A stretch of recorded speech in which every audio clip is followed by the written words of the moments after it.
Welcome to episode 6 of Uncovering the Corners of the World podcast. I'm your host, Karina Kasmala. Each episode, through research and in some cases personal experiences actually visiting these places, I'll be explaining some of the hidden locations and attractions around the United States and around the globe. This week we are going to Wisconsin, and we are starting off in Milwaukee, Wisconsin.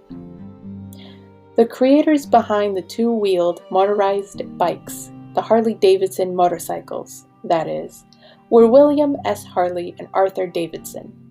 William S. Harley and Arthur Davidson first produced the Harley-Davidson motorcycle in 1903.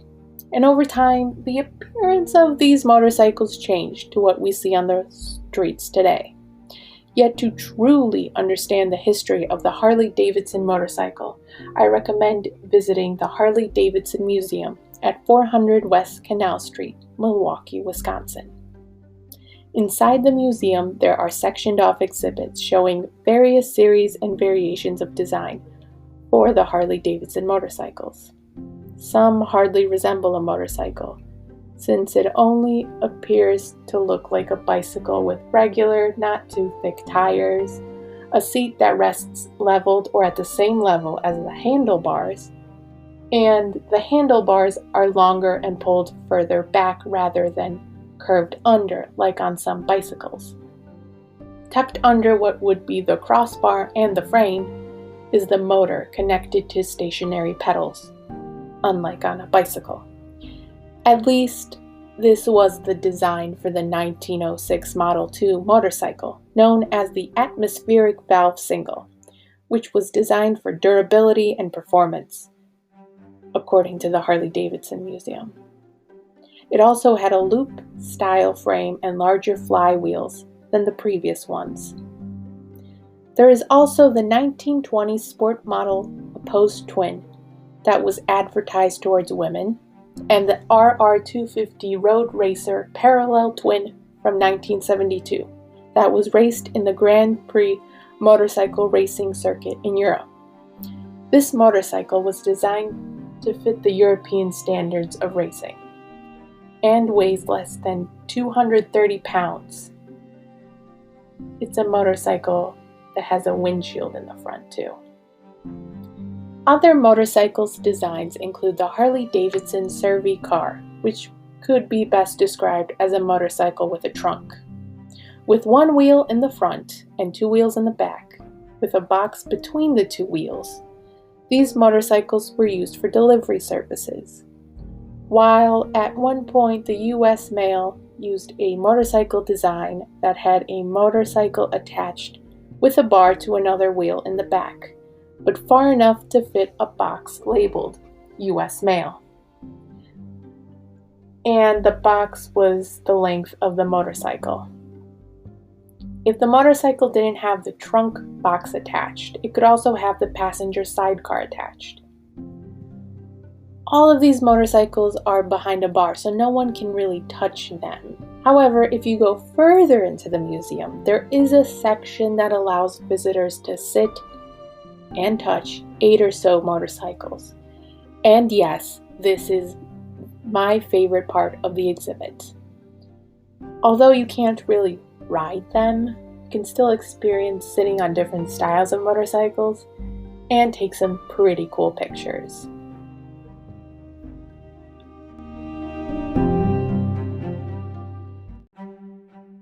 Three hours and 3 minutes away from the Harley-Davidson Museum, in the upper part of Wisconsin on Lake Michigan, at 10698 North Bayshore Drive, Sister Bay, Wisconsin, is a restaurant made from wood to look like a log cabin and has a grassy green roof with goats. Real, live goats that sit, stand, lay, and eat grass on top of Al Johnson's Swedish restaurant in Door County, Wisconsin.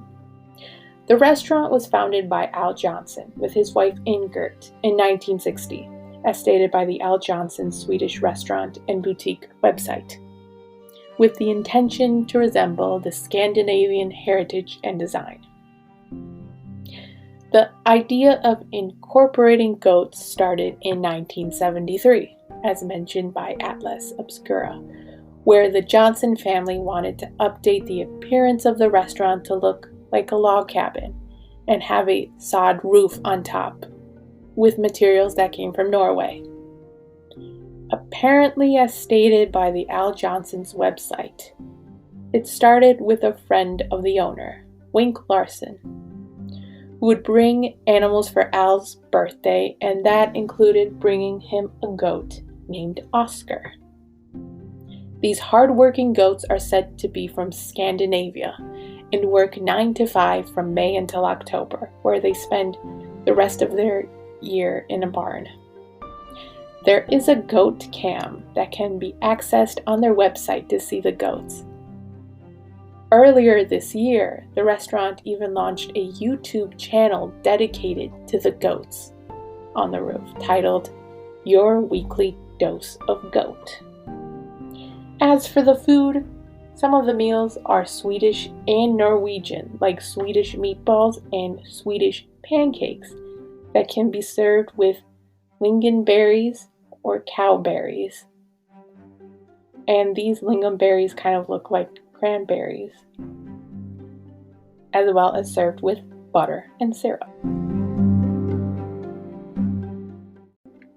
A 4-hour and 22-minute drive or so from Al Johnson's Swedish restaurant is Timms Hill County Park.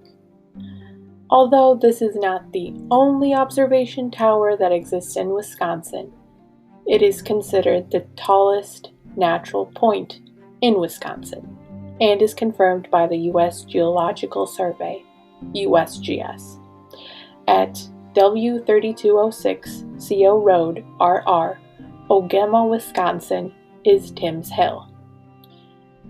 Now, there are 2 towers on Timms Hill.